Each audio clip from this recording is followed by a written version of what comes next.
Welcome to the advent of AI. I'm your host, Paul Drake. I am excited to be joined by Francisco Lopes of Sonant. First and foremost, Francisco, I had to confirm this earlier. That is a real background behind you. That is not fake. That is a real background. We did a test. We took the book out. Yes, You saw it. I was really grateful. He actually reached back, and the bookshelf does move when he touches it. So Oh, thanks so that's much for having me. yeah, absolutely. Tell us really quickly about Sonnet, and then we'll dive into today's topic, which is how can AI answer your agency's phone? That seems like such an insane concept. I'm really excited to talk to Francisco, but Yeah, give us a it's quick happening. It's introduction. happening already. Yeah. It is. So Sonant, we're building the AI receptionist for insurance agencies. And what it means is that it takes up your phone calls, answers them with an AI that sounds like you're speaking with a human and is able to collect information both for sales and servicing and route the calls or book the appointments accordingly, as well as verifying information and integrating with your systems of records. If you are an agency owner today, you're probably struggling with capacity to handle all your phone calls.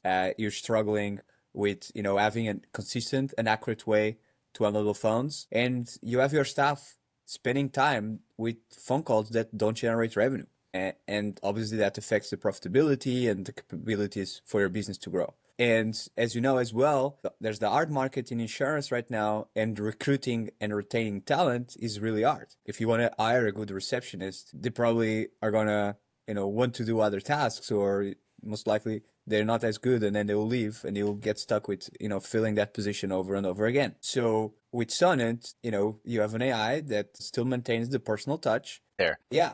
And it's not that we are telling them, hey, look, this is not, this is a robot, right? This is not a robot, this is a human. I mean, it's not that we're lying to them. It's that we make the experience feel like AI, feel like a human. And that if people ask, and we encourage the agencies to tell them the truth, that is AI actually, and people still talk, because what people are not used to is to talk to good robots, right? People are used to talk to No. going to the bank, press one, represent me, I was literally representative. just thinking the bank, exactly, right? And you get that cheesy like call waiting music that's like smooth jazz. I want to say Yeah. back some of the things that you said because you're reminding me of a conversation I had with an agency owner. I'm here in Greenville, South Carolina. It's this paradise, and one of a friend here. He's an agency owner, and he's running a solo shop. He's trying to find some people to come on board to help him out, but he's running a solo shop, and he has a tremendous work ethic, and he's just doing everything. But one of the things that he said that was just eating away at his time, and this is obviously on the smaller end of things, it's just a solo shop, but is the client servicing, it's answering the phone calls, it's responding to the emails. And so this is just chewing away a lot of his time. There's this vision, I've talked about this so far on the podcast. There's a vision of smaller agencies being able to compete with the larger agencies and be able to handle a much more scale. I think this was what's exciting about this is so much of the time that is chewed up for agencies is these client servicing tasks, are answering these questions, are fielding just questions from potential prospects. It's a lot of it that client servicing stuff on the front end is taking up a lot of time. And then the people who are working on those tasks, maybe they're an account manager or a client service rep, they're working on handling those calls. They're not able to actually help out and alleviate some of the pain points for the producers to enable the producers to do more work, to go out there and sell more, to be the educator, the advisor they want to be. So there's this ripple effect where just these small tasks, depending on who's taking them, it makes sure that there's less time spent on the things that actually are going to drive the needle. I'm sure you're seeing that as well with some of the clients that you're working with, the prospects you're talking to. This is just something that is, depending on it, regardless of the size, this is still a challenge for all agencies. Yeah, yeah, 100%. There's the small agency, even one person, right, that now can have more capacity and can do more, and maybe can run the business without being dependent, being always in firefighting mode, being dependent on the business, can almost have it in wheels with, now the phone is taken care of, to the, the larger agencies that, just have a high volume of calls, and the struggle there is like to hire and maintain people, and Yes. the bigger the scale, the bigger that problem becomes. So 100%, and it's going to be, an exciting time where you're going to have, small companies, insurance, and outside of insurance, you're already seeing that are able to compete with the bigger guys, with the lean teams, and really being automated. And that's what's gonna drive the profitability of agencies in the future. I keep saying this, but if you're a young producer nowadays, you should be looking at these vendors. You should be looking at these insurtech providers like Sonant, and you should be thinking in the background of your mind, it is possible for me. I may be able to start an agency one day myself. And then starting with these types of tools established from the very get-go, scaling with them, growing with them, you could have tremendous amount of efficiencies right out the gate. You're not burdened by Yes. a ton of technological baggage, but you're starting with the right tools right out of the gate. And then as you scale and as you grow, you have these systems in place that can scale with you. So I don't know if that's a focus for you. I want to, the tagline of Advent of AI is AI education for the insurance industry. And so I want to dive a little bit deeper. I want to go a little bit level deeper because I said at the outset, AI can answer your phone.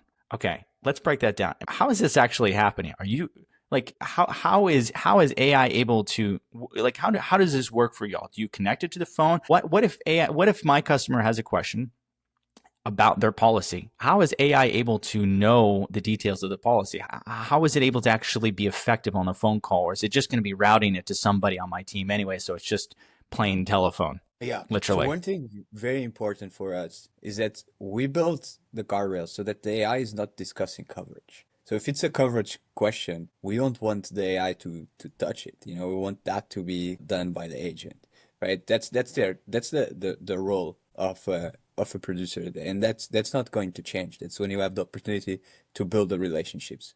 So really, it comes down to it's helping you collecting information and capturing leads or capturing requests when otherwise you wouldn't, or you will have to spend the time of your team. And then at the end, you didn't spend that time on the phone. You didn't spend that time listening to the phone call. You didn't spend that time, wasting productivity between a call came in, you're doing, submitting something, Yes. and then another call came in, and then you forgot about what you're doing. Context switching, right? It's Yes. biggest productivity kill. You don't spend that time. And at the end of the day, you know who did the AI answering phone system spoke to. You are able to then be intentional about who do you want to engage with, who do you want to build relationships with further. Yeah. So you control more your agenda. You are in control, right? And at the same time, if it's a servicing request, if it's collecting information, you already have that information, so you can get the ball rolling. So you can become faster at sending quotes to your customers. Your servicing will become faster, right? Customer satisfaction that drives retention. Retention is how you really make money Yeah. in the business. I love what you just mentioned. I want to double click on that.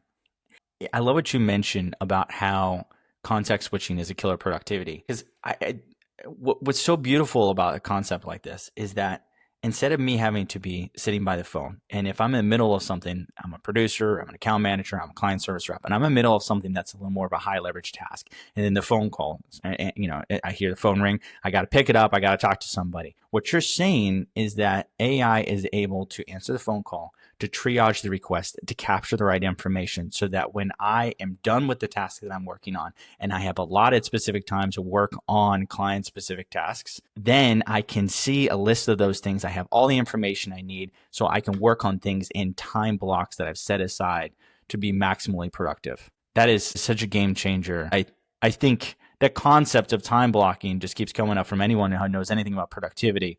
But truly with AI, it seems like you're able to triage and then really knock through the task at the right time. Yeah, you become a master of your own time. And I wanted to touch on something that you said before about the solo producer, right? The solo producer, the young producers that are working at agencies now, maybe they're looking up and they're thinking, okay, really, I know how I can innovate. I cannot innovate here because leadership maybe doesn't want to.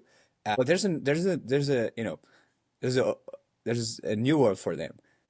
Agencies typically pass from generation to generation, like the book gets bought, gets sold. Those agencies that are doing that, you have an opportunity to go there as a young producer, let them sell low, so you're buying low, and then you can come in, you add all these optimizations, and immediately you increase the profitability, you increase the value of your business, right? And you also have a much better life as a producer Yes. without all Yes. the context text task switching that we are Yes. talking about. That's a theme for a lot of insure techs is we can save you time, we can free you up to do the things that matter. Now, once here's the reality. Once you get all this time, once Sonnet starts answering your phone calls, once you start having your quoting process, your submission process automated, you still got to go out there and sell. So if you don't love selling, or if you're afraid of doing cold calls, maybe subscribe to Max Revenue and get some advice on that. But that's truly what producers should be working on. Account managers should be having those personal touches. We should be getting back to the way the insurance industry should be, which is a personal relationship. It's those personal interactions. I think anyone who's ever used AI tools for prospecting, it's just hit and miss, and mostly miss. It just seems a little too stale, too robotic. Now, that's actually a really good segue. I'm an agency owner. I have a really good relationship with my clients. And you're telling me AI can answer my phone. That's a robot. How the heck is a robot going to be able to care for my clients the way that I would want it to be done? Like you said, 80%, can't tell.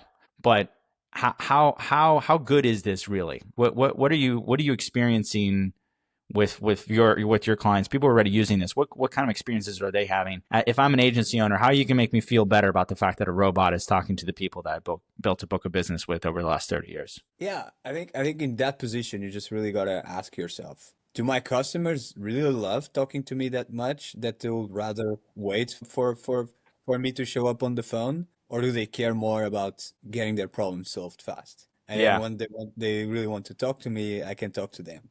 yeah, Or do they care about, being able to reach at any hour of the day and know that things are going to be processed at that time, right? And so those are the questions. And then once you get AI to handle the problem, right? To pick up the phone, then you have time that you created for yourself that you can then still use to build relationships. And maybe you can do better things with that. Like maybe you can, go and host an event, with your clients, at the office. Maybe you can show yes. up to where they are. So you can be more intentional about the way you use the time and do more with the time. The other thing we see as well is that, because the experience is good, right? Clients don't have the same reaction that they will have with IVR, the traditional press one, press two, right? Yes. They will engage. And then once you get to talk to the producer, right, the producer and the client, maybe we've seen them chit chatting about the AI. What is this thing? What do you think about our new assistant? Oh, our new assistant is actually a robot. Ah, no way, really? Yeah, Yeah. she can do this and that. So it's you wanna have the opportunities to still connect with your clients and have those meaningful conversations, which will help you build those relationships. AI just make sure that you can do more of that when you want, when it makes sense, either in person or over the phone. I think this is really good to drive home one of the principles that I strongly believe about AI. AI is not going to be running your business. AI is not going to be out there trying to get new prospects for you. Again, I think that's where AI falls apart, is it's not really good at selling and understanding the nuances of what people need and their emotional resonance with a particular value proposition. What AI is good at is handling those tasks that, like you said, Francisco, that clients care just to get their tasks, care that things get done and they get done faster. And what really impedes a lot of agencies are those menial tasks that just chew up a ton of time, that are not really going to drive revenue. They're not really going to drive relationships with customers. You showing up to their office, that drives the relationship. You proactively reaching out to hear how they're doing, to establish a relationship with them. That's what drives relationships, not answering the phone and triaging certain problems. That can be done effectively with the AI, and then allows you to be more effective at responding in a timely manner. Francisco, thank you for coming on. If people are interested in learning more about how AI can answer their agency's phone, how can they learn more? What can they do to find out more about Sonant and what you're doing? They can go to Sonant, sonant.ai. They can, look at the content we have there. And if they want to spend more time, they can, just book a demo. We'll be happy to show real examples of our agencies are, leveraging AI, leveraging our receptionist to handle the phones and solve all of the problems we discussed here today. I want to drive home one more point here. The thing I love about what Sonant is doing is that they are focused on insurance agencies. They're focused on making the experience really good for insurance agencies. And that kind of specialization is an advantage for them, because it just means that the tools that they work on, the AI that they work on, is going to get better and better and better to solve your particular needs if you're an agency owner. There are a lot of these kind of tools out there you're seeing on the market, but those that are specializing specifically in this vertical are those that I think are going to be most effective at helping you in your agency. So thank you again, Francisco. Thank you for Thank you so listening to much, the Will. advent of AI, and we'll see you all next time. Cheers. Yep. Cheers.